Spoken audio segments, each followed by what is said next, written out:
It begins with a quiet decision, not a dramatic announcement, not a promise made in front of other people, not another entry in a notebook that slowly fills with abandoned plans, just a single decision made in a moment when the noise finally becomes impossible to ignore. Most people imagine transformation as something loud. They picture a breakthrough, a burst of motivation, an overwhelming feeling that changes everything overnight. But lasting change rarely arrives that way.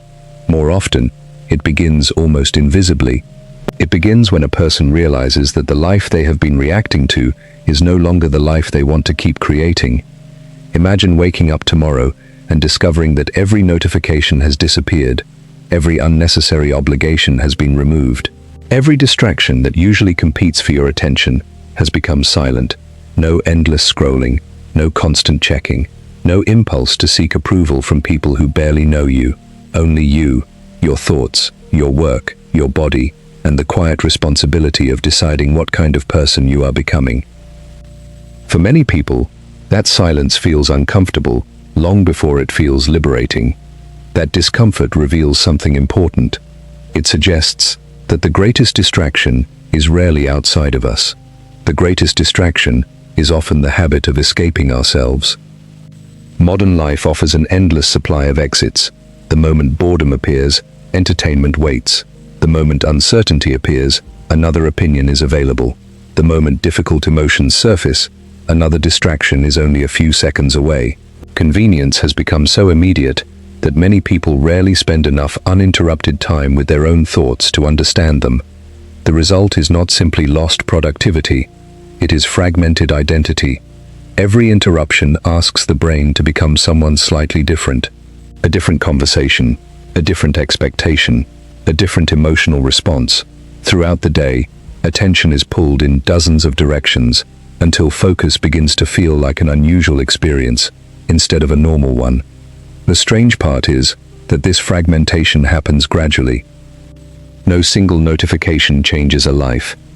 No single hour of distraction determines a future. No single shortcut creates lasting weakness. But repeated thousands of times, these small moments slowly shape the architecture of attention, and attention shapes behavior. Behavior shapes habits. Habits shape identity. Eventually, a person begins to mistake the consequences for their personality. I can't focus. I'm just not disciplined. I lose motivation. I've always been this way. Yet those statements often describe patterns, not permanent traits. Patterns can change. That possibility is where the 90-day protocol begins.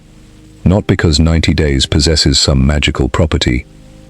Not because transformation follows an exact calendar, but because meaningful adaptation usually requires enough time for repeated actions to become familiar while remaining short enough to feel psychologically achievable. 90 days is long enough to interrupt momentum that has been building for years. Long enough to notice patterns previously hidden beneath constant activity. Long enough to replace automatic reactions with deliberate responses. Long enough to discover that discipline is less about forcing yourself forward and more about removing the forces constantly pulling you backward. The phrase monk mode is often misunderstood. Some interpret it as isolation. Others imagine extreme deprivation. Some believe it requires abandoning relationships, ignoring responsibilities, or rejecting modern life altogether. That misunderstanding causes many people to dismiss the idea before understanding its purpose. Real monk mode is not about escaping society. It is about escaping unnecessary internal noise. It is not about becoming detached from reality. It is about becoming more present within it. It does not ask you to avoid people. It asks you to choose your attention intentionally. It does not ask you to eliminate ambition. It asks you to remove the friction preventing meaningful progress. The protocol you are about to explore is not built on punishment. It is built on alignment. Because when actions consistently support priorities, life often feels lighter despite requiring more effort. This appears contradictory until you experience it.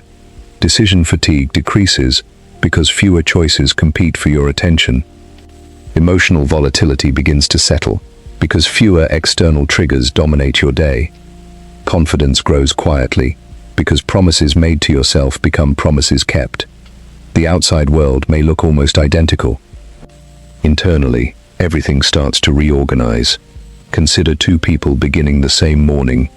The first reaches for a phone before opening both eyes completely. Messages, news, videos, emails, opinions, unexpected problems, comparisons. Within minutes, the brain has already started reacting. Attention has been outsourced before intention has even appeared. The second person sits quietly for 5 minutes. Nothing dramatic happens. No profound revelation. Only breathing, observation, planning. The day begins from the inside rather than the outside. 5 minutes seems insignificant. Repeat it for 90 mornings. Now the difference becomes difficult to ignore. The first person repeatedly trains reactivity. The second repeatedly trains intentionality. Neither morning determines a future, but accumulated mornings often do. This illustrates one of the most overlooked truths about discipline. Discipline is rarely created in moments of extraordinary effort. It is usually constructed through ordinary repetitions performed consistently enough that they begin shaping expectations. Eventually, the difficult action becomes the familiar action. Familiarity reduces resistance. Resistance consumes energy. When resistance decreases, progress often accelerates without requiring greater force. People frequently ask why maintaining discipline feels exhausting. The answer is not always lack of willpower. Sometimes the environment quietly demands hundreds of unnecessary decisions every day. Should I check this? Should I answer now? Should I keep watching? Should I keep scrolling? Should I postpone this task? Each small decision appears harmless. Collectively, they create cognitive friction. Mental energy leaks through tiny openings until important work feels unusually heavy. Monk mode closes many of those openings, not permanently. Strategically, the objective is not to eliminate pleasure. It is to delay lower-value pleasures so higher-value achievements become possible. That distinction matters, because sustainable discipline cannot rely on constant denial. Instead, it relies on understanding priorities clearly enough that temporary sacrifice begins to feel logical rather than painful. Imagine carrying a backpack. Every distraction places another small object inside. One object weighs almost nothing. 10 remain manageable. 100 eventually alter how you walk.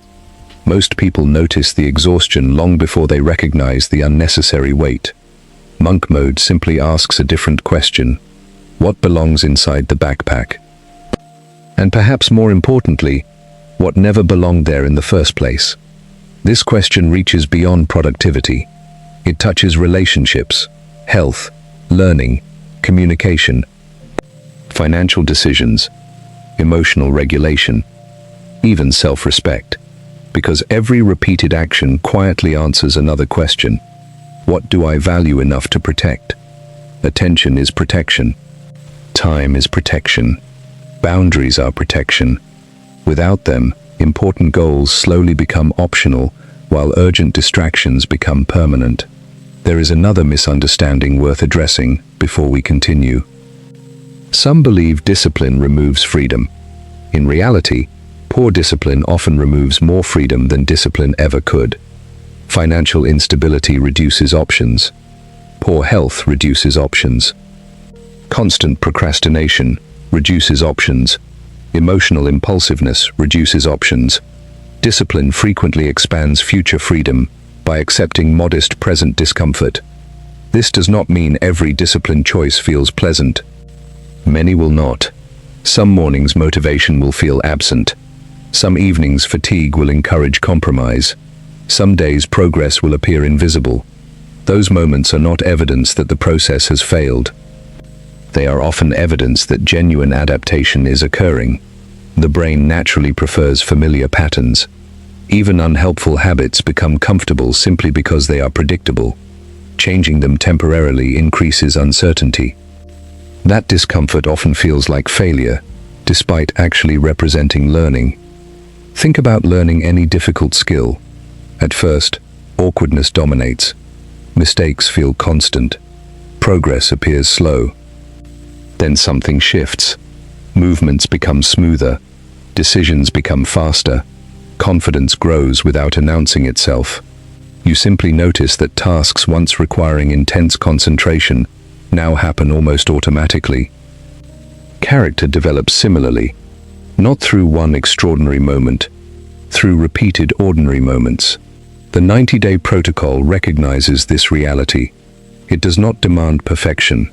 It demands participation. It does not require flawless execution. It requires returning after inevitable imperfections, because consistency is not measured by the absence of mistakes. It is measured by the speed of recovery. Every return strengthens identity. Every restart communicates something important. I am still becoming this person. That sentence carries more power than temporary motivation ever could. Over the chapters ahead, you will not simply examine productivity techniques or daily routines. You will explore the deeper architecture beneath sustained discipline, why attention fractures, why comfort quietly expands, why identity often follows behavior more than intention, why environments shape decisions more than people expect, why emotional regulation frequently matters more than raw motivation, why clarity often creates momentum before effort does. Most importantly, you will discover that monk mode is not about becoming emotionally cold or socially distant. It is about becoming internally stable enough that external chaos no longer determines every decision. There is a profound difference between reacting to life and responding to it. Reaction is immediate. Response is intentional. Reaction is driven by impulse. Response is guided by values. Reaction spends energy. Response invests it. 90 days may not change every circumstance surrounding you. No honest framework can promise that. But 90 days of deliberate attention can begin changing the relationship you have with your own choices. And when choices begin changing consistently, identity often follows quietly behind. The journey does not begin with extraordinary confidence. It begins with willingness. A willingness to sit with silence. A willingness to question familiar habits. A willingness to replace automatic reactions with conscious decisions. A willingness to discover that the strongest form of discipline is often the quietest, not performed for applause, not announced for validation, simply practiced until it becomes part of who you are. Because the goal is not to become someone else. The goal is to remove enough unnecessary noise that the strongest version of yourself finally has room to emerge. The architecture of attention. Before you change your schedule, you must understand your attention. Most people attempt to rebuild their lives by rearranging their calendars.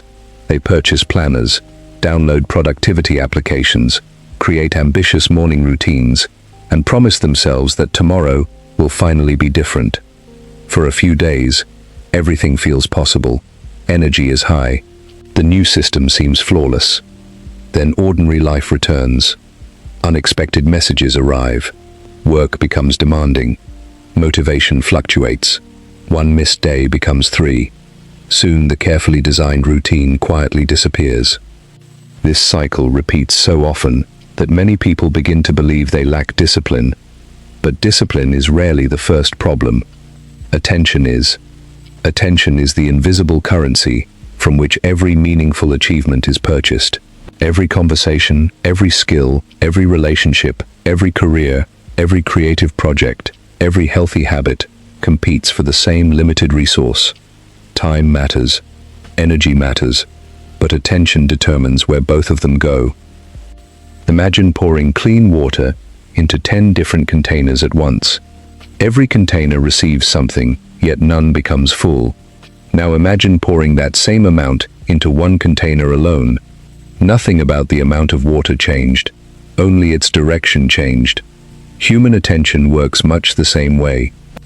Scattered effort creates scattered results. Directed effort compounds. This is why the 90-day protocol does not begin with achievement. It begins with observation. For the first time in a long time, you begin watching your own mind instead of immediately obeying it. Notice what happens during a normal morning. You intend to complete one task. Before beginning, you decide to check one notification. That notification reminds you of another responsibility. You open another application.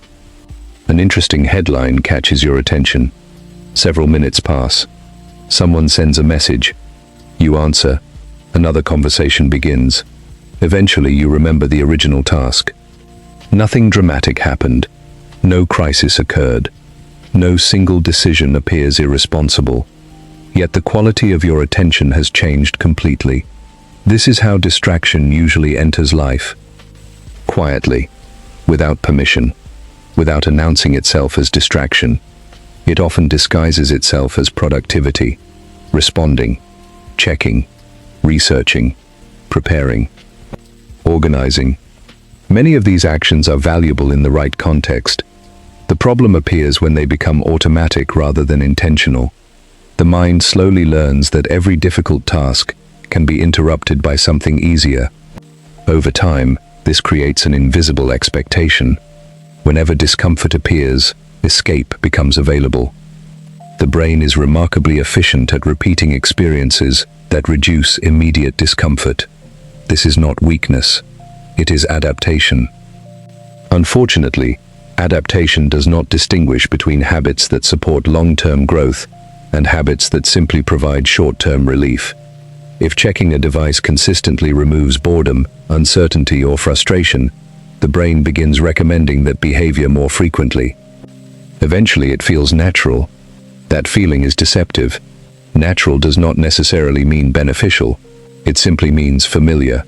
The 90-day protocol asks you to challenge familiarity. Not because everything familiar is harmful, but because repeated patterns deserve examination. One useful question changes everything. What am I training right now? Every action trains something. Each time you interrupt focused work to seek stimulation, you may be training interruption. Each time you continue despite temporary discomfort, you may be training persistence. Each time you pause before reacting emotionally, you may be training regulation. Each time you complete what you promised yourself, you may be training self-trust. Training rarely feels dramatic. It accumulates quietly. Athletes understand this principle well. Championship performances receive attention. Ordinary practice creates them. Audiences witness the visible result. They rarely witness thousands of ordinary repetitions performed without applause. Personal development follows the same pattern. Most meaningful growth happens beyond public visibility. This matters because modern culture often emphasizes visible outcomes while overlooking invisible preparation. People admire confidence without studying consistency. They admire expertise without appreciating repetition. They admire resilience without acknowledging the countless moments where someone simply chose not to quit. The protocol shifts your focus away from appearances and toward processes. Processes produce outcomes more reliably than emotions. Motivation feels powerful because it arrives with intensity, but intensity fades. Processes continue. Think about brushing your teeth. Most people do not negotiate with themselves every morning. They do not wait until they feel inspired. The behavior has become integrated into identity. The action requires little emotional effort because the decision has largely disappeared. This illustrates one of the most valuable lessons in behavioral psychology. The fewer unnecessary decisions attached to an important habit, the easier that habit becomes to maintain. Every repeated debate drains energy. Should I exercise today? Should I read today? Should I work on the project today? If the answer changes daily according to emotion, consistency becomes unlikely. The protocol replaces negotiation with structure. Structure reduces friction. Reduced friction increases consistency. Consistency gradually reshapes identity. Notice the order. Identity is not the starting point. It is often the consequence. Many people wait to feel disciplined before acting. The protocol encourages acting in disciplined ways before fully feeling disciplined. Repeated evidence eventually changes self-perception. You stop saying, "I wish I were consistent." Instead, your recent actions begin providing different evidence. I have shown up repeatedly. That statement carries psychological weight because it rests on observable behavior rather than hopeful imagination. There is another principle worth understanding. Attention follows significance. The brain naturally prioritizes whatever appears most important in the moment. Modern technology understands this remarkably well. Bright colors, movement, alerts, numbers, urgency, novelty. These features attract attention because the human nervous system evolved to notice change. This tendency once supported survival. Today it often supports distraction. Recognizing this is not an argument against technology. Technology is a tool. Like any tool, its usefulness depends on intentional use. The danger appears when tools begin determining behavior instead of supporting chosen priorities. During monk mode, you gradually reverse this relationship. Instead of asking, "What wants my attention today?" you begin asking, "What deserves my attention today?" That single word, deserves, changes everything. Not everything demanding attention deserves it. Not every opportunity requires acceptance. Not every invitation supports your direction. Not every opinion requires response. Attention becomes selective. Selectivity creates clarity. Clarity protects energy. One of the most underestimated forms of maturity is learning that saying yes to one thing usually means saying no to something else. Every commitment occupies time. Every conversation occupies attention.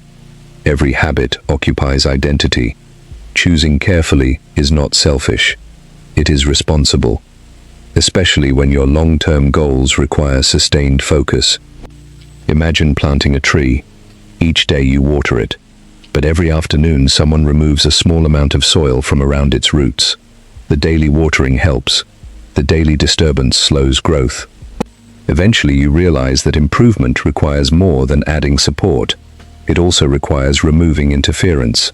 Many self-improvement systems emphasize addition. Add another habit, add another goal, add another routine. Sometimes subtraction creates greater progress. Remove unnecessary scrolling. Remove excessive multitasking.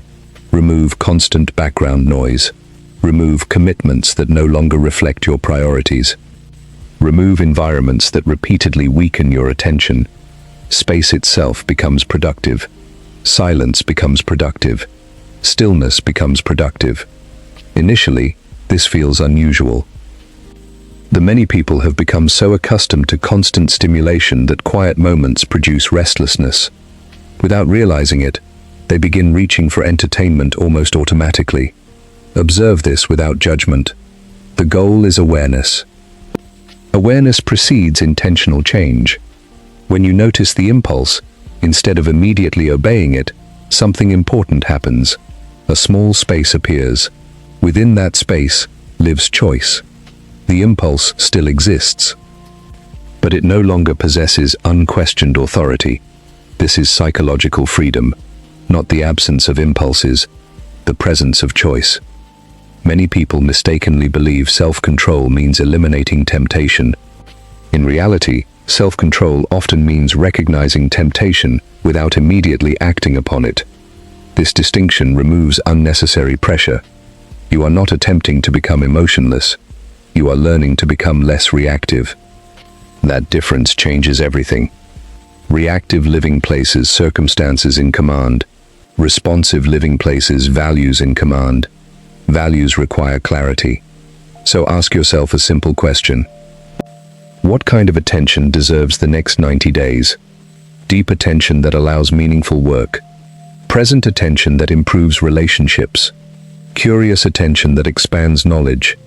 Patient attention that strengthens emotional regulation. Compassionate attention that improves communication.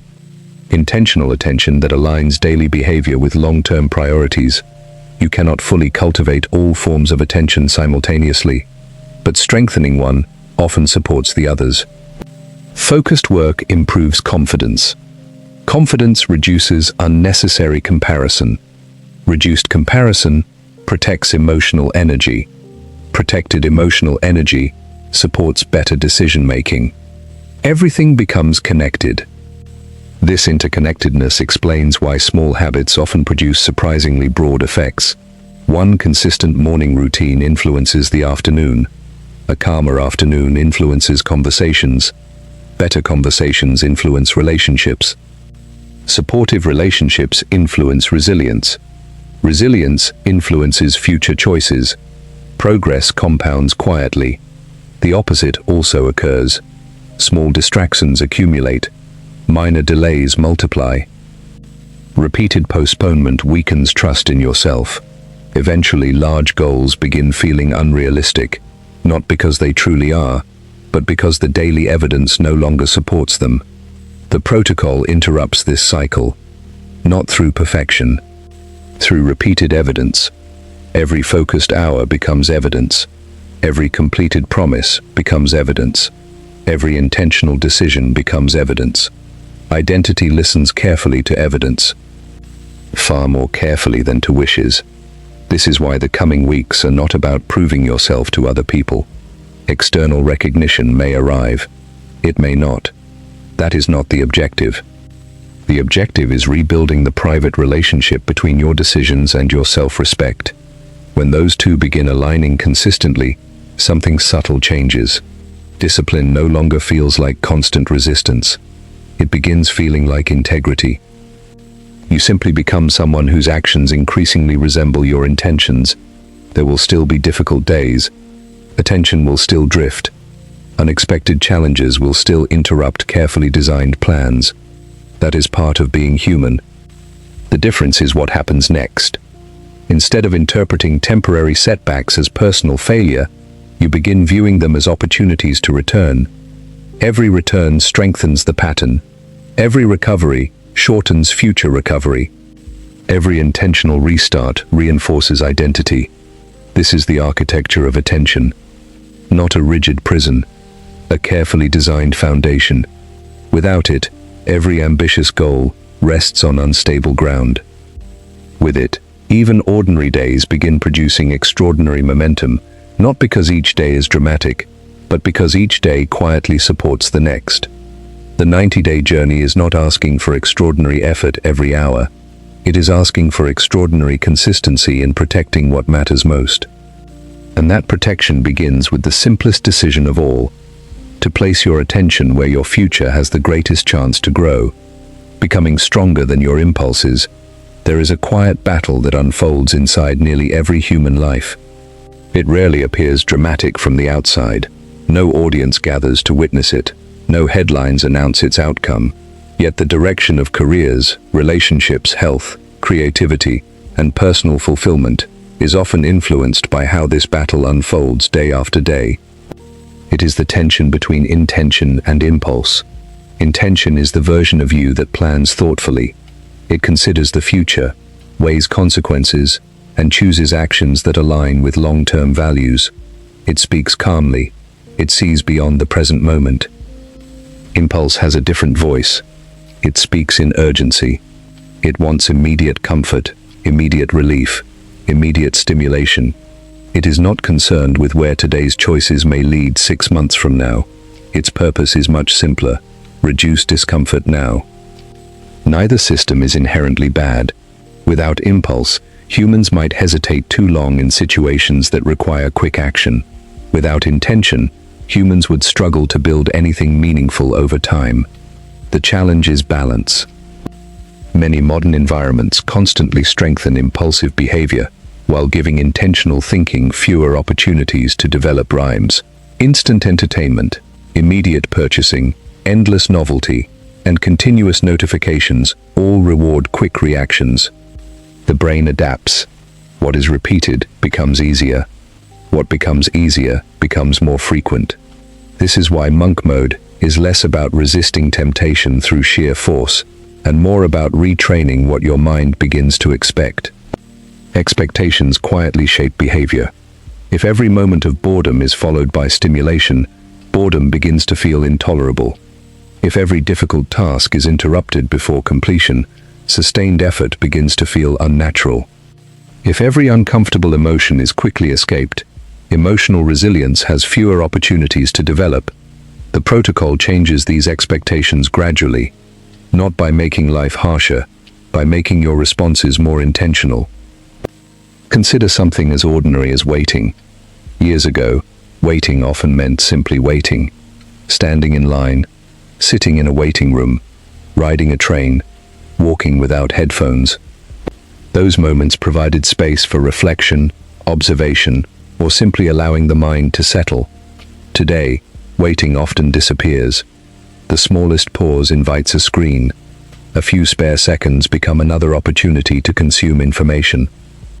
At first glance, this seems efficient, yet something valuable may quietly disappear with it. The ability to exist comfortably without constant stimulation. That ability is more important than it first appears. When you become comfortable with silence, you also become more comfortable with concentration. When concentration improves, meaningful work becomes easier. When meaningful work becomes easier, confidence grows through evidence rather than comparison. Everything connects. One of the hidden goals of the 90-day protocol is rebuilding your tolerance for simplicity. Modern life often encourages the belief that every moment must be optimized, entertained, or filled. But growth frequently occurs in spaces that appear uneventful. A musician repeats scales. An athlete practices fundamentals. A writer edits the same paragraph repeatedly. A craftsman performs familiar movements thousands of times. From the outside, repetition can appear boring. From the inside, repetition creates mastery. This creates an uncomfortable truth. Many people do not struggle because they lack potential. They struggle because they underestimate the value of sustained repetition. The brain naturally seeks novelty. Novelty feels exciting. Progress often feels repetitive. Learning to appreciate repetition is one of the defining characteristics of disciplined people. Not because repetition is exciting every day, because they understand what repetition eventually produces. Imagine planting a seed. You water it consistently. For days, perhaps weeks, nothing visible changes above the surface. An impatient observer might conclude that nothing is happening. Yet beneath the soil, invisible development continues. Roots expand before branches. Foundations strengthen before visible growth. Human development follows a remarkably similar pattern. Many of the most important changes occur internally before they become externally obvious. Your ability to focus improves before your work noticeably improves.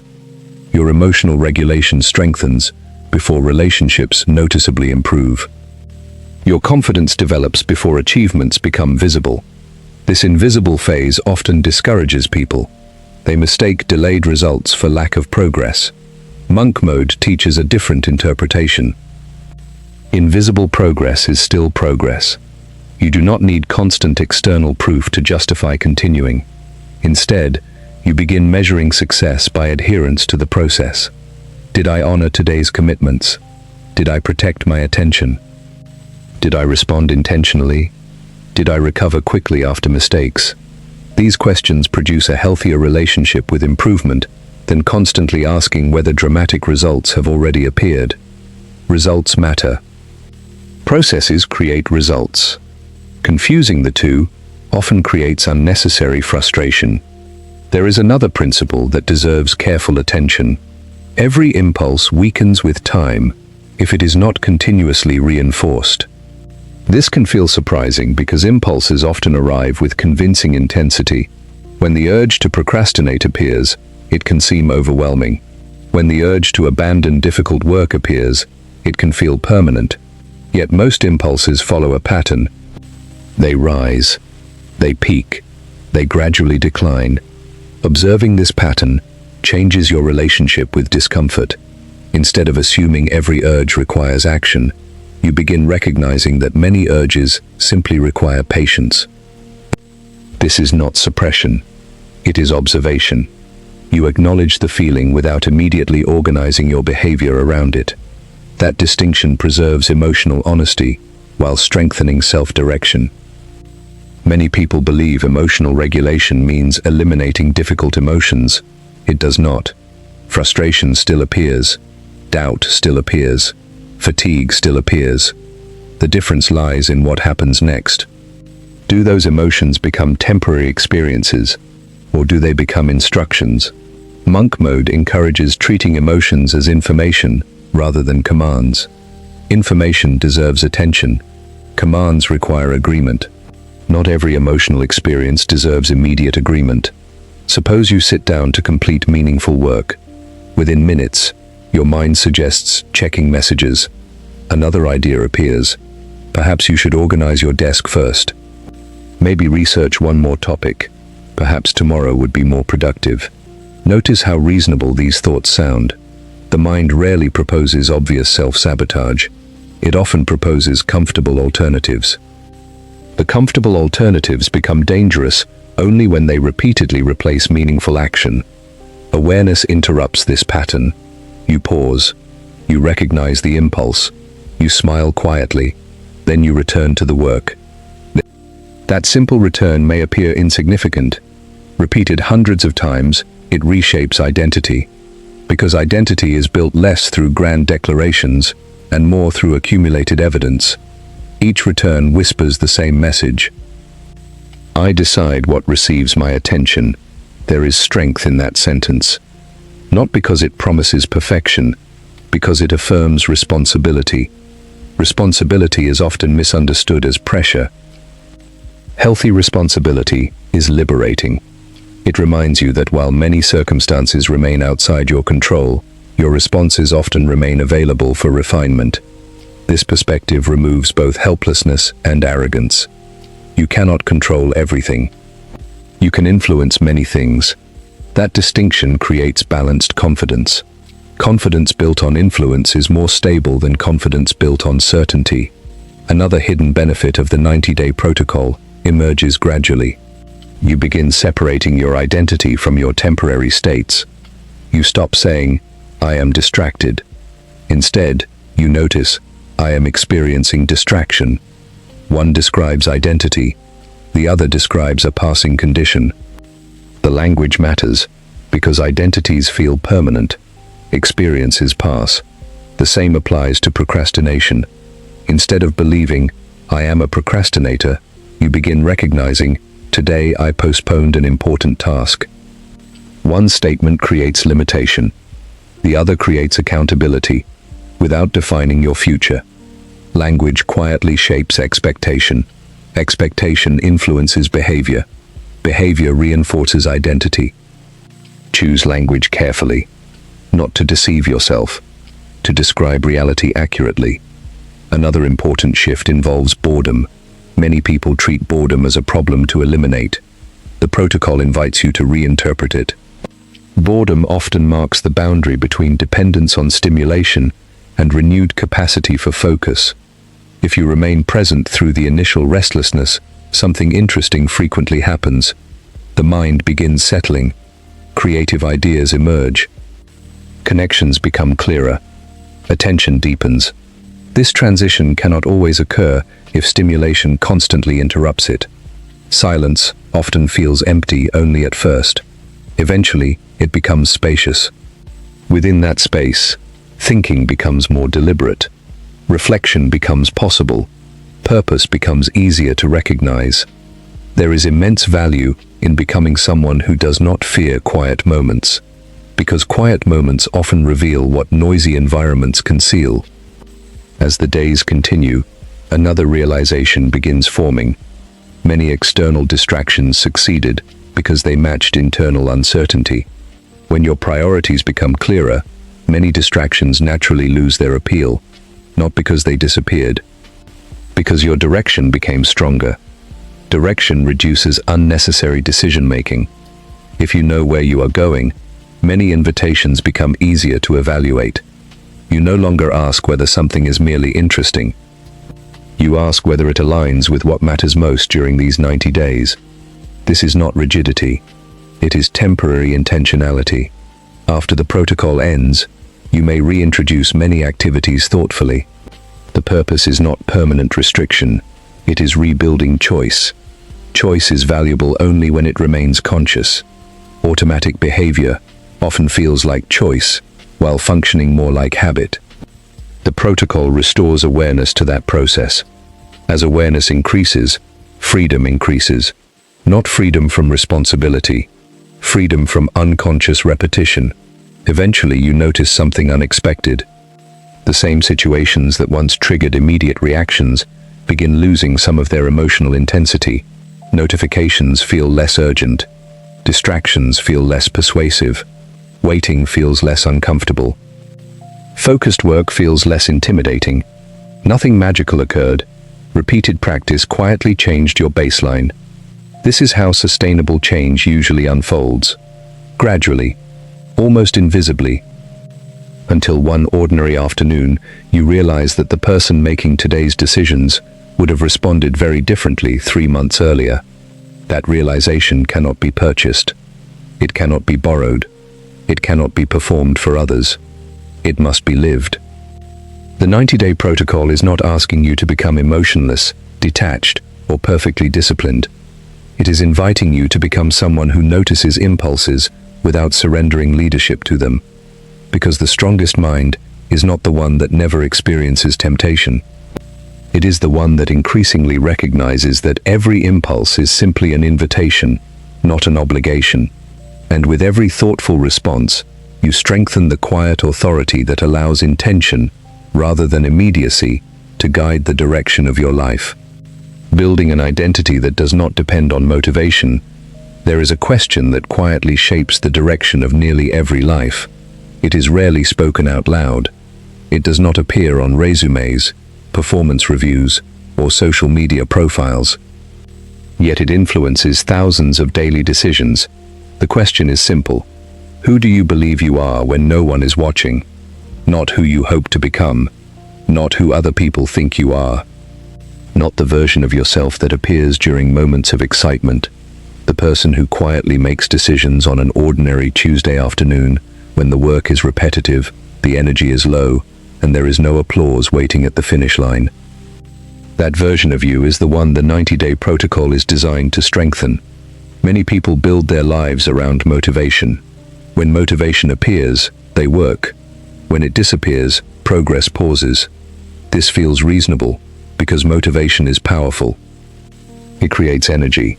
It creates optimism. It creates momentum. The problem is not that motivation lacks value. The problem is that motivation was never designed to carry the full weight of a meaningful life. It arrives. It fades. It returns. Its rhythm is naturally inconsistent. Building an identity around something inconsistent often produces inconsistent behavior. Imagine constructing a house on moving sand. No matter how beautiful the design may be, the foundation remains unstable. Motivation is valuable. Identity is stronger. Identity quietly answers a different question. Not, do I feel like doing this today?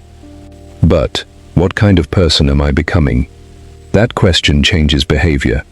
A person who sees themselves as someone who values health is more likely to make choices that support health, even when enthusiasm is absent. A person who sees themselves as someone who honors commitments is more likely to complete difficult work, even when convenience suggests postponement. Notice something important. The action comes first more often than people realize. Many believe identity must change before behavior changes. In reality, behavior frequently provides the evidence that identity later accepts. Every completed workout whispers, perhaps I am becoming someone who takes care of my body. Every hour of focused work whispers, perhaps I am becoming someone who protects my attention.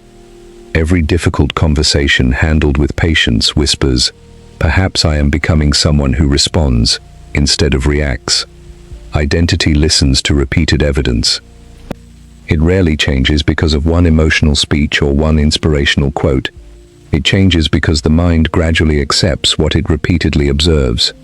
This explains why small actions deserve more respect than they usually receive. Making your bed will not transform your life. Reading 10 pages will not immediately make you wise. One healthy meal will not dramatically improve your health. One focused hour will not complete an ambitious project. Individually, these actions appear almost insignificant. Collectively, they become proof. Proof accumulates. The brain trusts proof. That trust becomes confidence. not loud confidence. Not performative confidence. Quiet confidence.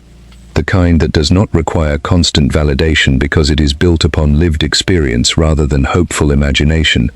This is one of the hidden purposes of monk mode. It is not simply reducing distractions. It is creating enough consistent evidence that your self-image begins aligning with your actual behavior. When those two move closer together, internal conflict decreases. You stop negotiating with yourself quite as often. You stop asking whether discipline is possible. Instead, you begin asking how today's actions can remain aligned with the person you are deliberately becoming. This subtle shift changes everything, because identity influences attention. Attention influences habits. Habits influence outcomes. Most people attempt to reverse this sequence. They chase outcomes first. When outcomes fail to appear quickly, enthusiasm fades. The protocol reverses the process. Strengthen identity. Protect attention. Repeat constructive habits. Allow outcomes to emerge naturally over time. There is another obstacle that quietly weakens identity. Comparison. Comparison has always existed, but modern life has expanded its reach dramatically. At almost any moment, you can observe someone who appears wealthier, stronger, more successful, more productive, more talented, more attractive, more accomplished. The comparison rarely includes full context. You see a moment, not the years behind it. You see a result, and not the repetitions that produced it. You see certainty, not the private uncertainty that almost certainly existed along the way. The mind naturally fills missing information with assumptions. Often those assumptions become unfair. They have it figured out. They are naturally disciplined. They never struggle. These conclusions feel convincing because the invisible portions of another person's journey remain invisible. Monk mode quietly reduces unnecessary comparison by shifting attention inward. Instead of measuring yourself against strangers, you begin measuring yourself against your previous patterns. Did you recover faster from distraction? Did you remain focused longer than last week? Did you regulate your emotions more effectively than before? Did you keep another promise to yourself? These comparisons create growth instead of discouragement. The goal is not superiority, it is improvement. Improvement compounds. Comparison often distracts. There is another identity trap worth examining: perfectionism. Many people believe perfectionism produces excellence. Sometimes it does. More often, it produces hesitation. The perfectionist waits for ideal conditions, ideal timing, ideal confidence, ideal preparation. Unfortunately, reality rarely provides ideal conditions. Meaningful work usually begins with incomplete information. The first draft feels imperfect. The first attempt feels awkward. The first conversation feels uncomfortable. The first week feels uncertain. Waiting for perfection often becomes another form of avoidance. The 90-day protocol encourages a different standard. Consistency before perfection. Progress before polish. Completion before endless refinement. This approach does not lower quality. It increases the likelihood that quality eventually appears, because quality improves through repetition, not hesitation. Think about craftsmanship. A skilled carpenter does not become precise by endlessly imagining perfect furniture. Precision develops through building. Mistakes become teachers. Experience becomes intuition. Confidence becomes earned. The same principle applies to personal growth. Action produces information. Information improves action. Repeated action develops wisdom. Another important shift begins taking place during this stage of the protocol. You become increasingly aware of your internal dialogue. Everyone carries one. Some voices encourage, others criticize relentlessly. Many people accept this dialogue without questioning it. Suppose you miss one planned workout.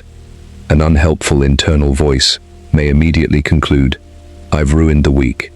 I knew I couldn't stay disciplined." This always happens. Notice the absolute language. One event becomes an identity. One mistake becomes a permanent pattern. This interpretation creates unnecessary resistance. Now imagine another response. I missed today. What made that happen? How can I reduce the likelihood tomorrow? Nothing is ignored. Nothing is excused. Accountability remains. But the conversation becomes constructive rather than condemning. Growth accelerates when honesty and self-respect coexist. Without honesty, improvement stalls. Without self-respect, discouragement expands. The protocol asks for both. Observe accurately. Respond thoughtfully. Continue consistently. There will be days when discipline feels effortless. There will also be days when even simple tasks seem unusually demanding. Those difficult days deserve particular attention, not because they determine your worth, because they provide the strongest evidence of identity. Anyone can remain consistent when everything feels easy. The person you are becoming is shaped most clearly by how you respond when convenience disappears. This does not require heroic effort every day. Sometimes success means completing the smallest meaningful version of the habit. Read 1 page. Walk for 10 minutes. Write 1 paragraph. Meditate for 5 minutes. Maintain the pattern. Why? Because patterns matter more than intensity. Intensity creates memorable moments. Patterns create transformed lives. One of the greatest misconceptions about discipline is that it demands constant maximum effort. In reality, sustainable discipline often favors moderate effort, repeated consistently, over extreme effort that cannot be maintained. Think of a river. It rarely changes the landscape through explosive force. It changes the landscape through continuous movement. Day after day, year after year, consistency reshapes stone. Imagine what consistency can reshape within character. As the weeks continue, something remarkable begins happening. The activities that once required enormous willpower begin demanding less emotional negotiation. Not because they became easier, because they became familiar. Familiarity reduces psychological resistance. This is why routines matter. They conserve decision-making. Instead of asking every morning whether you should begin working, your routine quietly answers the question for you. The energy once spent debating becomes available for execution. Many high-performing individuals appear extraordinarily disciplined. Often they are simply extraordinarily structured. Structure protects attention. Attention protects action. Action reinforces identity. Identity sustains discipline. Everything continues supporting everything else. By now, you may notice another subtle change. External validation begins losing some of its influence. Praise still feels good. Criticism may still sting, but neither determines your direction quite as strongly. Why? Because your primary evidence now comes from your own behavior. You know whether you honored today's commitments. You know whether you remained aligned with your priorities. That private knowledge gradually becomes more valuable than temporary approval. This is not indifference toward others. It is stability. Stable people appreciate encouragement without depending entirely upon it. The 90-day protocol gradually builds that stability. Not by disconnecting from the world, by reconnecting with your own standards. There is profound freedom in becoming someone whose confidence depends less on changing opinions and more on consistent action. You stop performing discipline. You begin living it. You stop chasing the feeling of becoming someone different. You quietly realize that every intentional decision has already begun shaping that person. Identity is not discovered all at once. It is constructed. One promise kept, one distraction resisted, one difficult conversation approached with maturity, one focused hour completed, one ordinary day repeated with uncommon intention. Eventually, you look back and recognize something extraordinary. The person who once waited for motivation has gradually become someone who creates momentum through action, not because motivation disappeared, but because it no longer carries responsibilities that belong to identity. And when identity becomes stronger than temporary emotion, discipline stops feeling like a daily battle. It becomes a natural expression of who you are choosing to become. designing an environment that makes discipline easier, there is a belief that quietly undermines many sincere attempts at self-improvement. It suggests that stronger people simply possess stronger willpower. That if someone consistently exercises, produces meaningful work, eats well, manages their emotions, and keeps their commitments, they must have access to an extraordinary reserve of inner strength that others simply lack. It is an attractive explanation. It is also incomplete. Willpower matters, but environment often matters even more. The 90-day protocol recognizes something that behavioral science has demonstrated repeatedly. Human behavior is deeply influenced by context. The places you spend time, the objects within reach, the conversations that surround you, the routines attached to specific locations, the sounds that fill your attention, the visual cues that constantly enter your awareness. These factors quietly shape decisions long before conscious effort begins. Imagine entering two different rooms. The first is organized. The desk is clear. Only the materials necessary for meaningful work remain visible. The phone is stored out of reach. Natural light enters through a window. There is space to think. The second room tells a different story. Several screens compete for attention. Notifications continue arriving. Half-finished projects cover every surface. Entertainment sits one click away. Nothing prevents focused work, but almost everything invites interruption. Now ask a simple question. In which room would concentration likely require less effort? The answer reveals an important principle. The environment either cooperates with your goals or quietly negotiates against them. Many people underestimate how much energy they spend resisting environments that repeatedly encourage distraction. Every unnecessary temptation becomes another decision. Every unnecessary decision consumes attention. Attention, once divided often enough, becomes increasingly difficult to reclaim. This is why monk mode does not depend on becoming stronger than every distraction. Instead, it asks a wiser question. Which distractions no longer deserve direct access to your attention? There is profound intelligence in reducing unnecessary friction before relying on discipline. Consider healthy eating. Imagine placing fresh fruit on the kitchen counter while storing highly processed snacks in another room. Nothing has been forbidden. Nothing has disappeared. Yet one choice has become easier. The other requires slightly more effort. That small difference may seem insignificant. Repeated hundreds of times, it begins influencing behavior. Human beings naturally move toward what is convenient. Convenience is not the enemy. Unintentional convenience often is. The protocol encourages redesigning convenience. Make meaningful work easier to begin. Make healthy habits easier to access. Make distractions slightly less immediate. You are not attempting to remove freedom. You are arranging your surroundings so that your future self receives more support from your present decisions. And this reflects wisdom rather than restriction. Think of an architect. Before constructing a building, the architect carefully considers structure, support beams, light, movement, accessibility.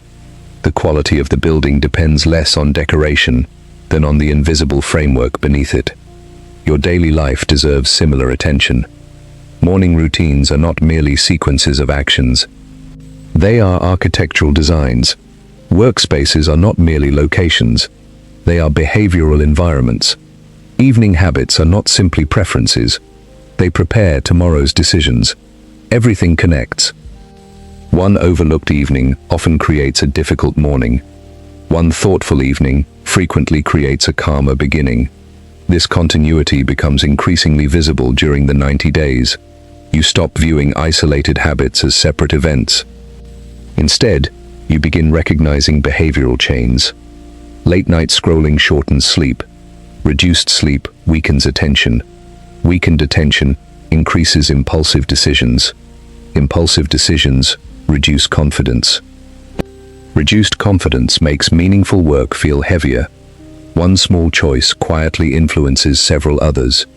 Fortunately, constructive patterns work similarly. Preparing tomorrow's workspace tonight reduces morning friction. Beginning the morning calmly improves emotional regulation. Improved regulation supports deeper concentration. Focused work creates satisfaction. Satisfaction reduces unnecessary distraction. Healthy patterns compound just as unhealthy ones do. The difference lies in the direction. Many people attempt to transform themselves while leaving their environments unchanged. This often creates unnecessary struggle.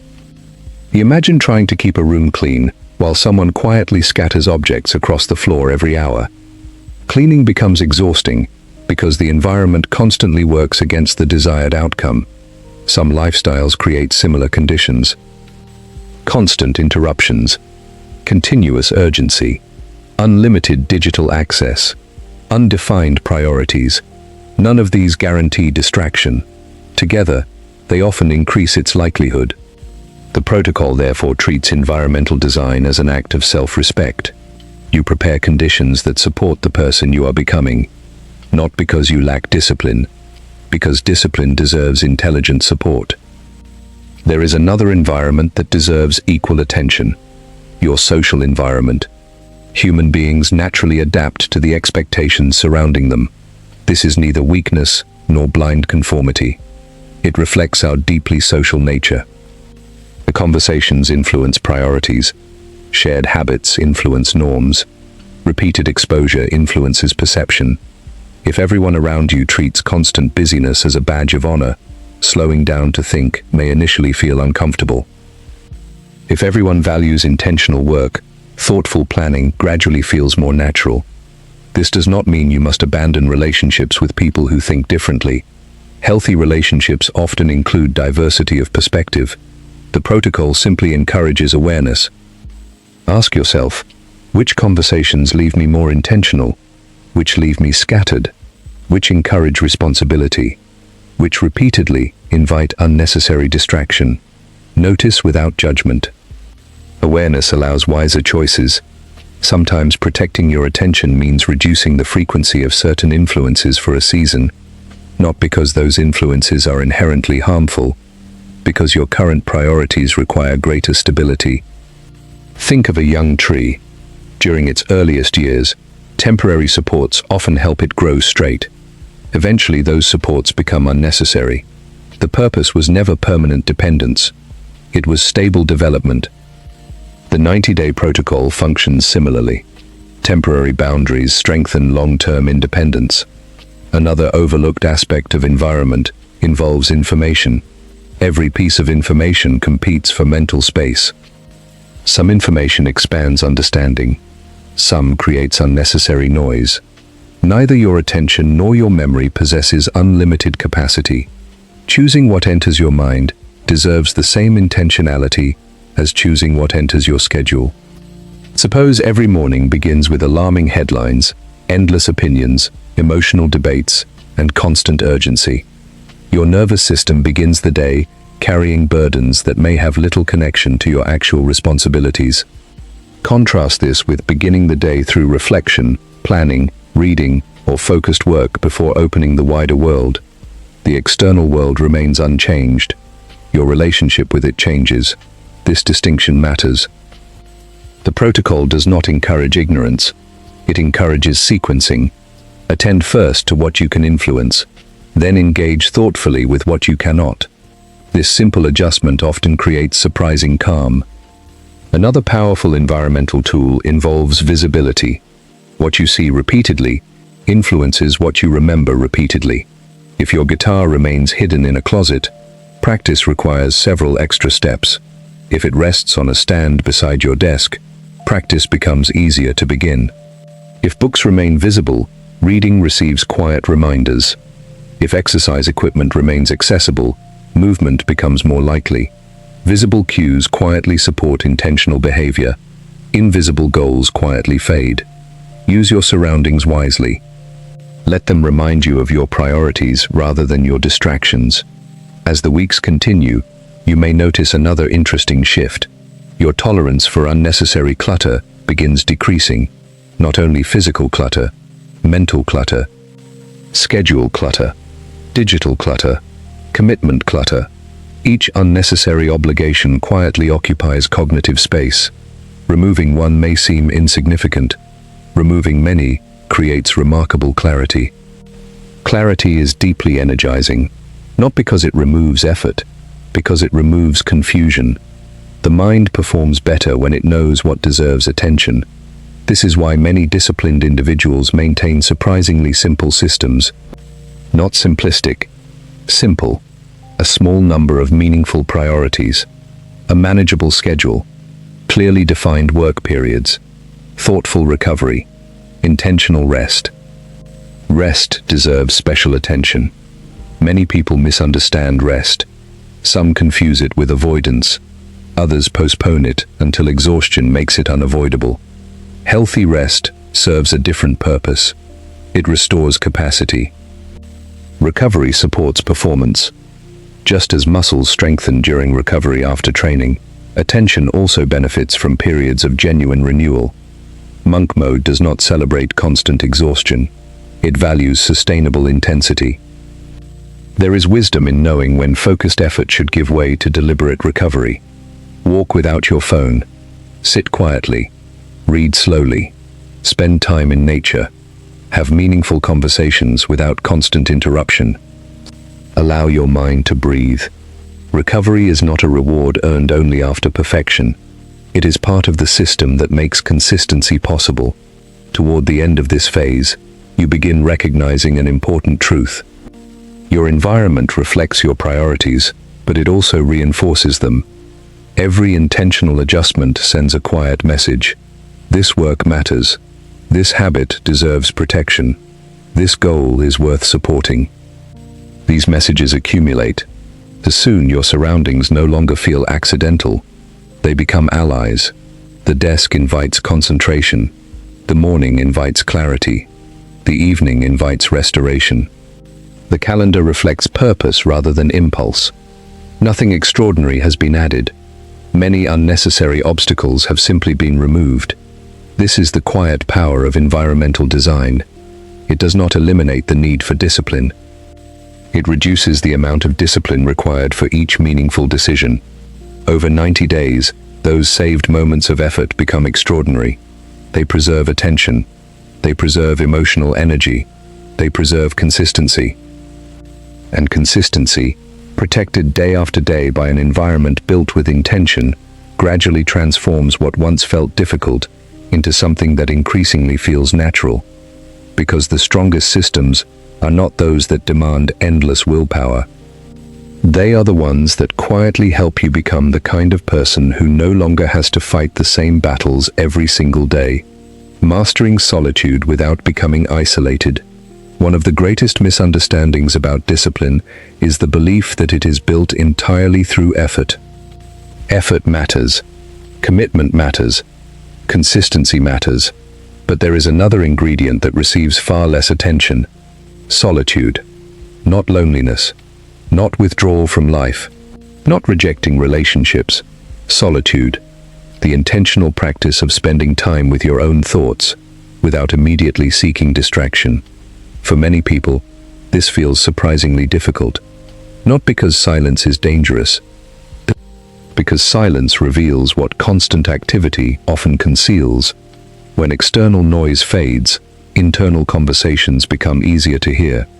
Unfinished goals, ignored emotions, lingering doubts, creative ideas, old assumptions, future possibilities, all of them begin surfacing. This is why many people unconsciously keep themselves busy. Busyness can become an escape from reflection. Every free moment becomes filled. A podcast during every walk, music during every commute, a screen during every meal, messages during every pause, entertainment before sleep. The day ends exactly as it began, surrounded by information, yet strangely disconnected from one's own thinking. The 90-day protocol introduces something different. It asks you to become comfortable in your own company. At first, this may feel unfamiliar. The mind, accustomed to constant stimulation, begins searching for something to consume. A notification, a conversation, a video, a task, anything that restores familiar activity. Instead of immediately responding, you simply notice. You observe the urge. You allow a few moments to pass. Gradually, something changes. The initial restlessness begins to settle. Thoughts become less scattered. Attention becomes less reactive. Silence begins transforming from something empty into something spacious. This shift is subtle. It rarely announces itself. One day, you simply realize that you no longer feel compelled to fill every quiet moment. That realization represents progress, because a mind that can remain peacefully present without constant stimulation often becomes more capable of sustained concentration. Solitude also offers something increasingly rare: perspective. Modern life encourages immediate reaction. An email arrives. Respond. A headline appears. React. Someone disagrees. Answer immediately. An unexpected problem emerges. Solve it now. This pace creates the impression that every issue requires instant resolution. Many do not. Some questions improve with thoughtful delay. Some conversations benefit from reflection before response. Some decisions become clearer after a night's sleep. Solitude creates the distance necessary for wiser judgment. Distance reduces emotional intensity. Reduced emotional intensity often improves clarity. This does not mean suppressing emotions. It means allowing emotions to settle before asking them to guide important decisions. Imagine looking into a lake during a storm. The surface is constantly moving. Details beneath the water become difficult to see. Now imagine the same lake after the wind quiets. The water becomes still. Visibility improves naturally. The lake did not become deeper. It became calmer. The human mind often functions similarly.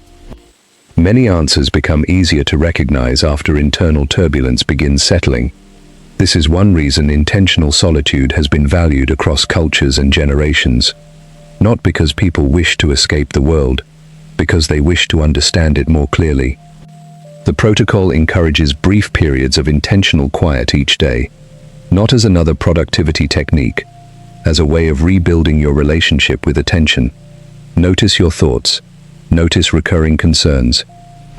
Notice repeated patterns. Notice where your mind naturally drifts when external influence disappears.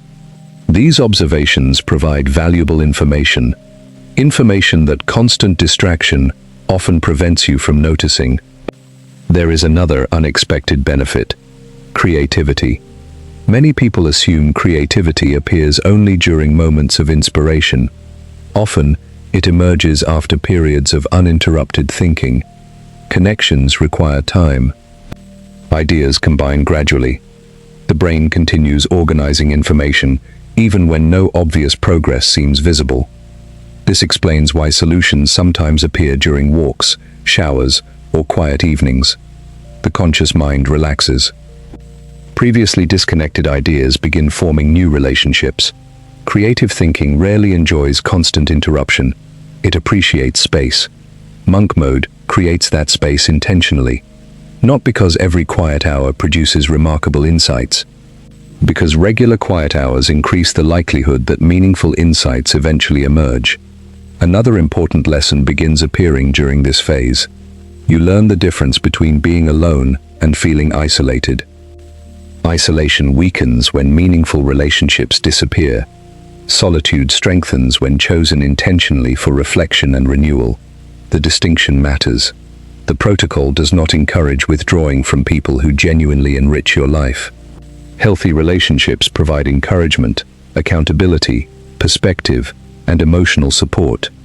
These connections deserve protection.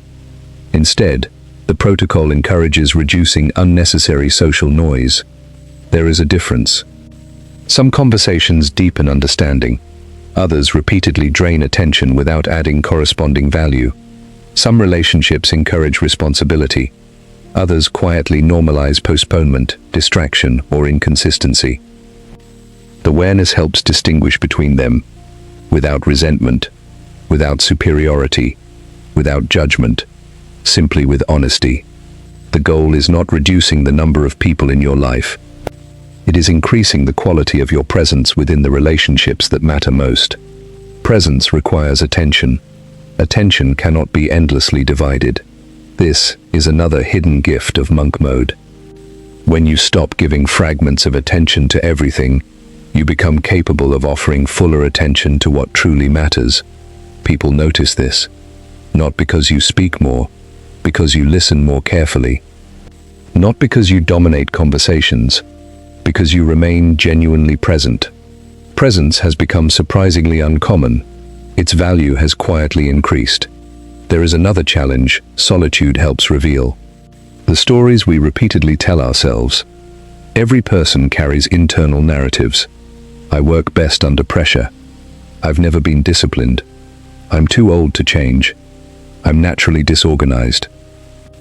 I've always struggled with focus. Some stories began years ago.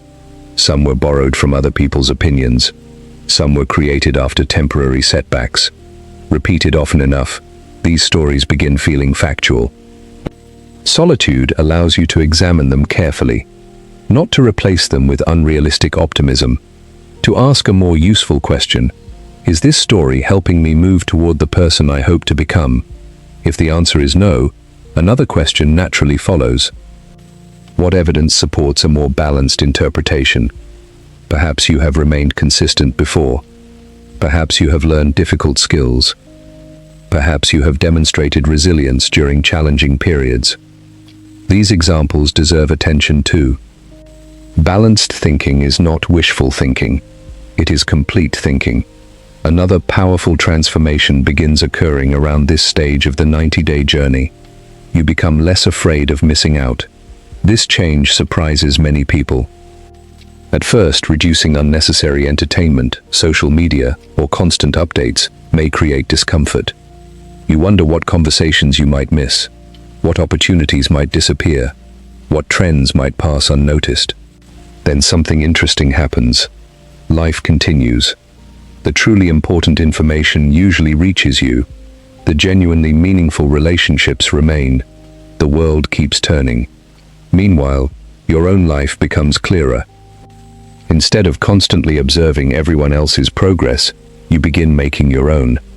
Instead of reacting to endless external movement, you begin creating internal stability. This stability produces calm confidence. Not because uncertainty disappears, because your attention becomes less dependent on every external event. As the weeks continue, solitude gradually changes its character. It no longer feels like the absence of activity. It begins feeling like the presence of clarity. Walking alone becomes restorative. Reading slowly becomes enjoyable. Thinking deeply becomes natural.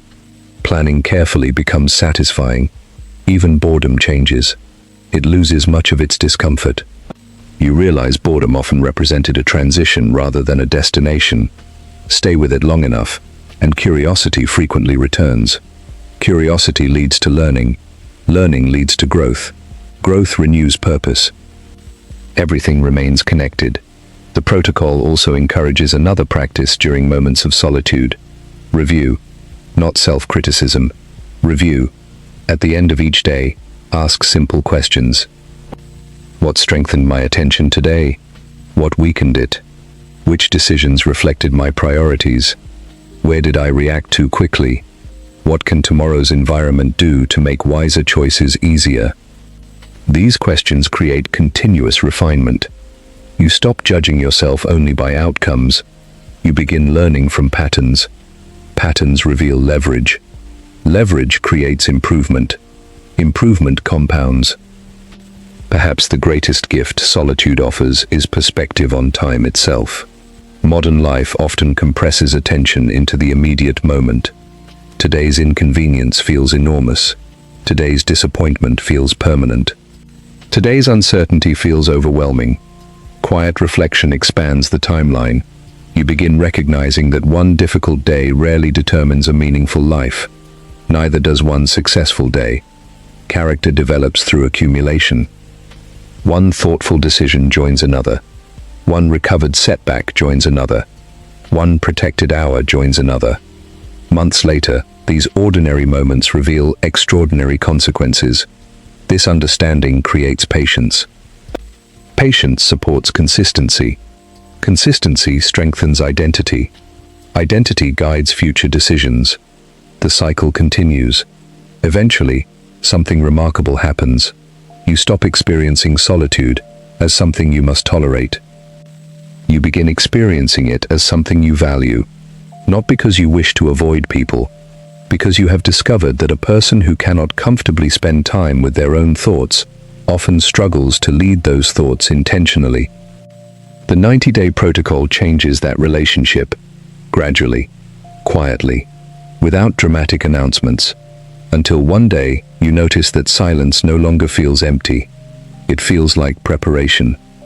And from that preparation emerges a quieter, steadier form of strength, one that is built not from constant activity, but from the rare ability to think clearly before acting, to listen before responding, and to remain comfortably grounded, even when the world around you continues moving at extraordinary speed.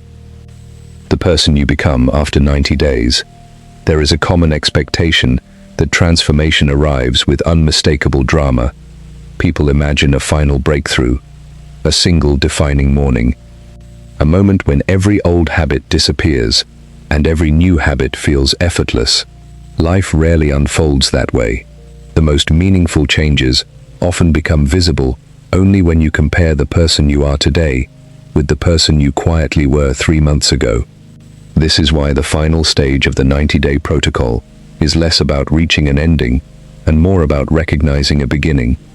By now, the routines that once required constant negotiation have likely become more familiar, not perfect, not automatic in every circumstance, but familiar enough that they no longer demand the same amount of emotional energy. This is one of the most overlooked rewards of consistency. Consistency reduces friction. When a behavior becomes part of your normal rhythm, the mind spends less effort debating whether it should happen. The decision has already been made many times before. The familiar path gradually becomes the easier path. Think back to the first days of this journey. Protecting your attention may have felt uncomfortable. Sitting quietly may have felt unusual. Working without interruptions may have required considerable effort. Saying no to unnecessary distractions may have created internal resistance. Now consider where you stand. Those same actions may still require awareness, but they no longer feel as foreign. The struggle has changed, not because life became easier, because you became more practiced. Practice changes perception. What once appeared difficult begins feeling manageable. What once felt impossible begins feeling ordinary. This is one of the quiet miracles of repetition. Not a miracle in the supernatural sense. A natural consequence of consistent engagement. The human mind adapts remarkably well to what it experiences repeatedly. This adaptation works in every direction. Repeated distraction strengthens distraction. Repeated focus strengthens focus. Repeated avoidance strengthens avoidance. Repeated courage strengthens courage. The protocol has simply encouraged adaptation in a more intentional direction. There is another important realization waiting at this stage. You begin understanding the difference between discipline and restriction. At the beginning, discipline may have felt like giving something up. Less entertainment, fewer distractions, more deliberate choices, more structure. It can appear as though life becomes smaller, but over time, another truth emerges. The space created by removing unnecessary distractions becomes available for something else. Meaningful work, deeper relationships, better health, thoughtful reflection, creative expression, purposeful rest. Discipline did not make your life smaller. It made room for what mattered more. This distinction changes how you experience self-control. It no longer feels like constant denial. It begins feeling like intentional selection. You are no longer asking, "What must I avoid?" You are asking, "What deserves my attention today?" That question reflects maturity, because mature decision-making rarely centers on immediate gratification alone. It considers long-term direction. It recognizes that every yes quietly contains many hidden no decisions. Saying yes to focused work often means saying no to unnecessary distraction. Saying yes to recovery often means saying no to exhaustion, disguised as productivity. Saying yes to learning often means saying no to endless passive consumption. These trade-offs no longer feel like sacrifices. They increasingly feel like investments. Investments require patience. This brings us to one of the most valuable lessons of the entire protocol. Patience is not passive. Patience is active consistency without demanding immediate reward. Many worthwhile outcomes operate on delayed timelines. Health develops gradually. Expertise develops gradually. Trust develops gradually. Financial stability often develops gradually. Character develops gradually. The modern world frequently rewards immediacy. The deepest forms of growth rarely do. Understanding this changes your emotional relationship with progress. You stop expecting every effort to produce instant visible results. Instead, you begin trusting accumulated evidence. Every focused hour matters. Every thoughtful decision matters. Every recovered setback matters. Every ordinary day contributes something. Nothing meaningful is wasted. There will still be setbacks. This deserves honest acknowledgement. Even after 90 days, distractions will exist. Unexpected challenges will arise. Periods of low motivation will return. Difficult emotions will still appear. The protocol never promised immunity from being human. Instead, it offered something more realistic, a stronger ability to return. Returning is a skill, perhaps one of the most valuable skills a person can develop. Many people abandon meaningful goals not because they made one mistake, but because they interpreted one mistake as permission to stop. The disciplined person makes mistakes too. The difference often lies in recovery. Recovery becomes quicker, less dramatic, less emotionally charged. You notice the deviation. You make an adjustment. You continue, without unnecessary self-condemnation, without pretending nothing happened. Simply with responsibility. This balanced response protects momentum. Momentum deserves attention. Many people think momentum is created through extraordinary bursts of effort. Often it grows through uninterrupted continuity. Imagine pushing a heavy wheel. The first movements require considerable energy. Gradually, the wheel begins turning more smoothly. Maintaining movement requires less effort than creating movement from complete stillness. Habits function similarly. Protecting momentum frequently requires less energy than rebuilding it after long interruptions. This realization encourages consistency rather than perfection. There is another transformation that often surprises people. Your relationship with uncertainty changes. At the beginning of the protocol, uncertainty may have created anxiety. What if I cannot remain consistent? What if I lose motivation? What if I fail again? These questions are understandable. But after 90 days of repeatedly honoring commitments, another perspective becomes available. Instead of asking whether you are capable, you begin asking how you will adapt. Capability no longer feels hypothetical.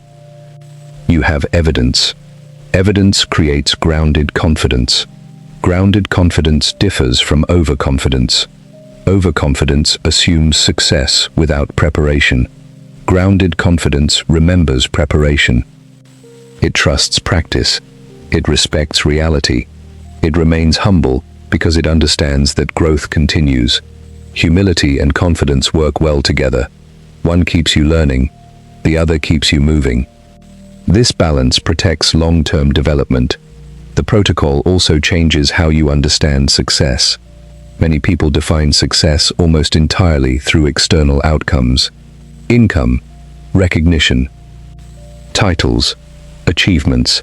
These outcomes can certainly matter, but they are incomplete. The 90-day journey introduces another definition. Success is increasingly measured by alignment. Do today's actions reflect today's priorities? Does my schedule reflect my values? Does my attention support the future I hope to build? When alignment increases, satisfaction often follows naturally. Not because everything becomes perfect, because internal conflict decreases. There is peace in acting consistently with your own principles. Not comfort, peace. Those are different experiences. Comfort seeks the easiest path. Peace often comes from knowing you chose the meaningful one. As you move beyond these 90 days, another question becomes important. What happens next? Some people treat discipline periods like temporary challenges. They complete them and immediately return to previous patterns. Others recognize something more valuable. The protocol was never the destination, it was practice. The habits you have strengthened now become available whenever life grows demanding. The attention you have protected becomes an asset. The emotional regulation you have developed becomes a resource. The identity you have been building becomes a foundation. Foundations exist to support future construction. This means the next 90 days may look different. Your goals may evolve. Responsibilities may change. Life circumstances may shift. The principles remain remarkably consistent. Protect attention. Honor meaningful commitments. Design supportive environments. Respond thoughtfully rather than react automatically. Recover quickly after setbacks. Continue learning. Remain humble. These principles adapt across careers, relationships, education, health, creativity, and leadership, because they describe ways of approaching life rather than rigid techniques. Eventually, perhaps months or even years from now, someone may ask how you became more focused, more dependable, more emotionally steady, more consistent. You may struggle to identify one defining moment, because there probably was not one. There were mornings when you chose intention instead of distraction. There were evenings when you prepared rather than postponed. There were difficult days when you returned instead of quitting. There were ordinary moments repeated with uncommon consistency. That is how meaningful transformation usually occurs. Quietly, patiently, almost invisibly, until one day the accumulated weight of hundreds of small decisions becomes impossible to ignore.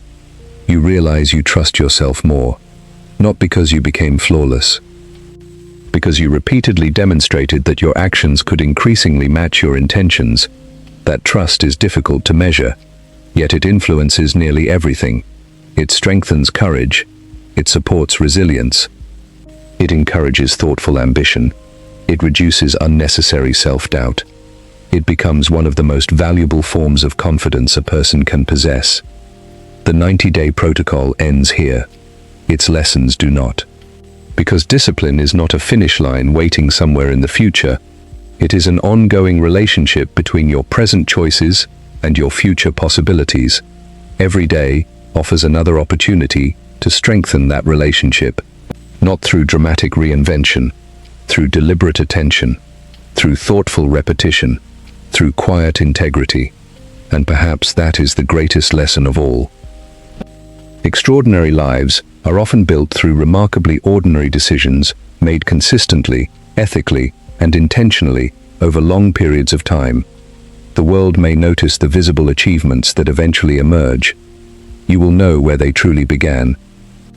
They began with a single decision to protect your attention, to honor your commitments, and to become, one ordinary day at a time, the kind of person your future could confidently rely upon. If you have listened this far, something important has already happened.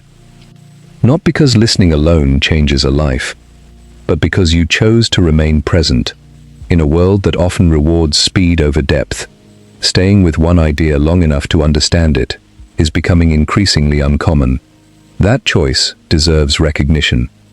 Over the past 90 days, whether you followed this protocol exactly, adapted it to your circumstances, or simply allowed its principles to influence your thinking, you have been practicing something much larger than productivity.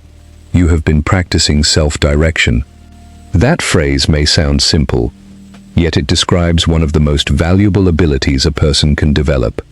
Every day presents countless opportunities to surrender attention to whatever demands it first. News competes for it. Notifications compete for it.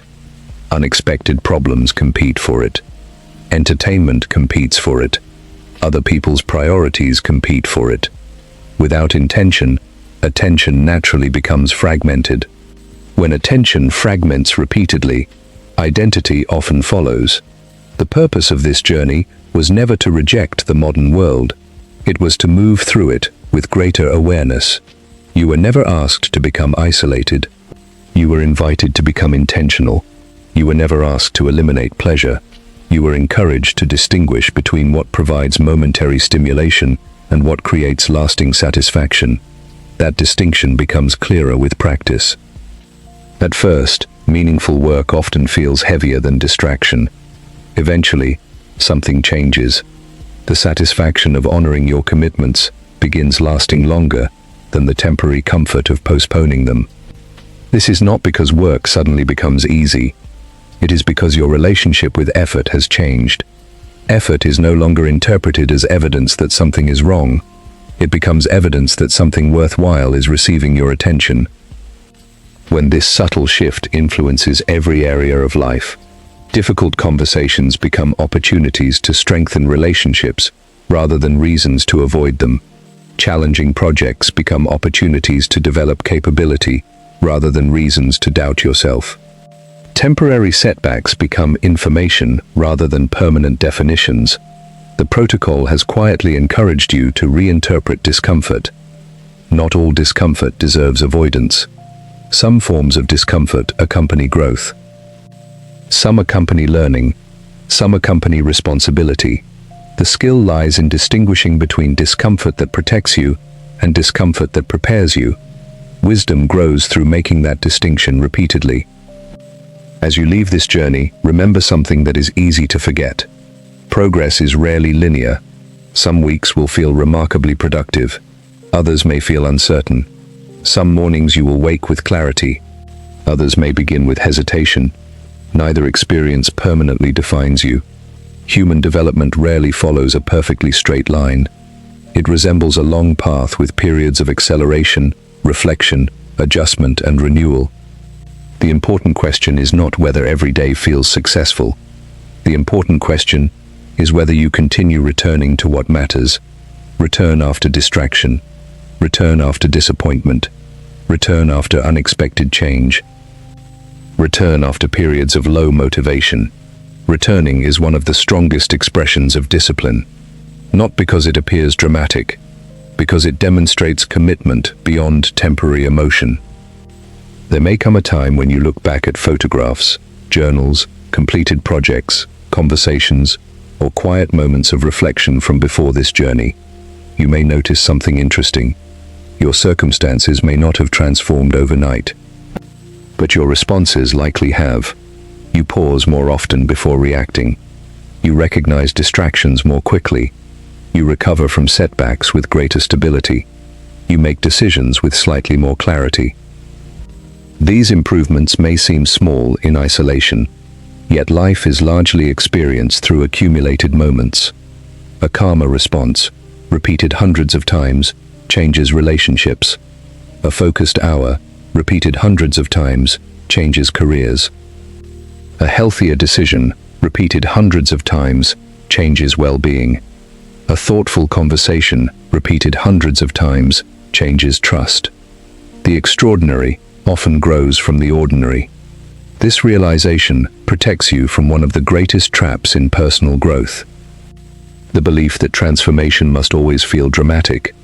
In reality, lasting transformation frequently feels almost quiet. One day you simply notice that situations which once overwhelmed you no longer carry the same influence. You notice that concentration lasts longer. Patience appears more naturally. Recovery happens more quickly. Confidence feels steadier. You do not remember the exact day these changes happened, because they were never created by one extraordinary decision. They were built through many ordinary ones. There is another lesson worth carrying forward. Protect your standards without becoming rigid. Structure provides direction. Flexibility provides resilience. Life will continue presenting surprises. Responsibilities will change. New opportunities will appear. Unexpected challenges will interrupt carefully designed routines. Adaptation is not failure. Adaptation is maturity. The principles remain stable even when the methods evolve. Continue protecting your attention. Continue honoring meaningful commitments. Continue designing environments that support your priorities. Continue practicing emotional regulation. Continue making decisions that reflect the person you are becoming, rather than the emotion of the current moment. Some days these practices will feel natural. Other days they will require conscious effort. Both experiences belong to the journey. Do not mistake temporary difficulty for permanent regression. Growth often includes periods where progress feels invisible. Trust the process you have experienced. Trust the evidence you have created. You have already demonstrated something important. You are capable of changing patterns. Patterns once repeated automatically can be interrupted. New patterns can be established. Identity can continue evolving through consistent action. This understanding creates hope, grounded in experience rather than wishful thinking. Hope supported by evidence is remarkably durable. It does not ignore obstacles. It recognizes capability.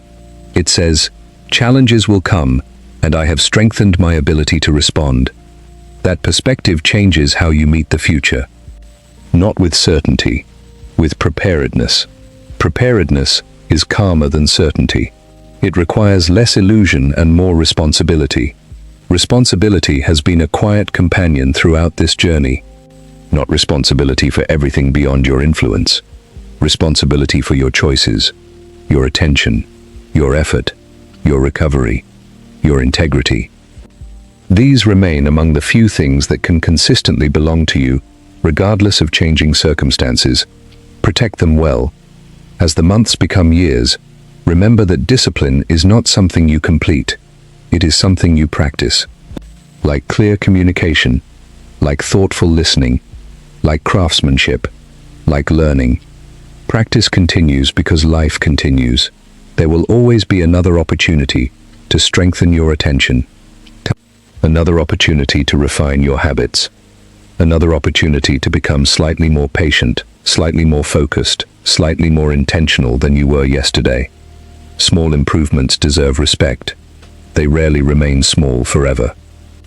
Compounding works quietly. One page becomes a library. One workout becomes health. One conversation becomes trust. One decision becomes character. Character becomes reputation. Reputation influences opportunity. Opportunity expands possibility. Everything remains connected. Perhaps the most valuable outcome of these 90 days is not increased productivity. It is increased self-trust.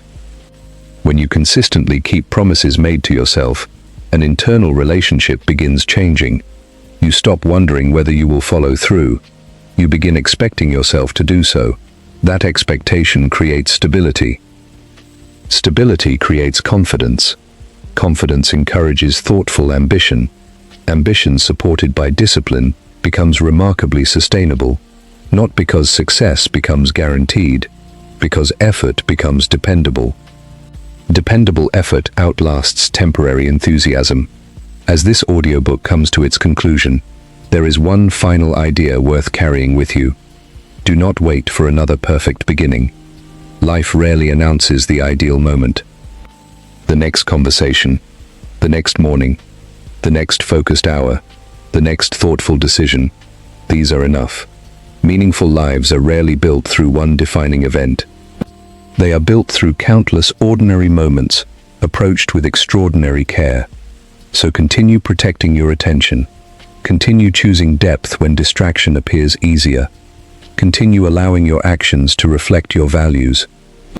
Continue practicing patience with yourself while maintaining accountability. Continue becoming someone whose private choices steadily support public aspirations. And whenever life becomes noisy again, as it almost certainly will, remember the quiet lesson that carried this entire journey. Attention is where your life is lived. Where you consistently place it determines, over time, what your life gradually becomes. Choose that direction carefully. Choose it patiently. Choose it again tomorrow, and the day after that. Not because perfection is expected, but because each intentional decision becomes another small vote for the person you are continuing to become. That is the real purpose of the 90-day protocol. Not to create a different person, to uncover, through steady discipline and thoughtful action, the strongest version of the person who has been quietly waiting beneath the noise all along.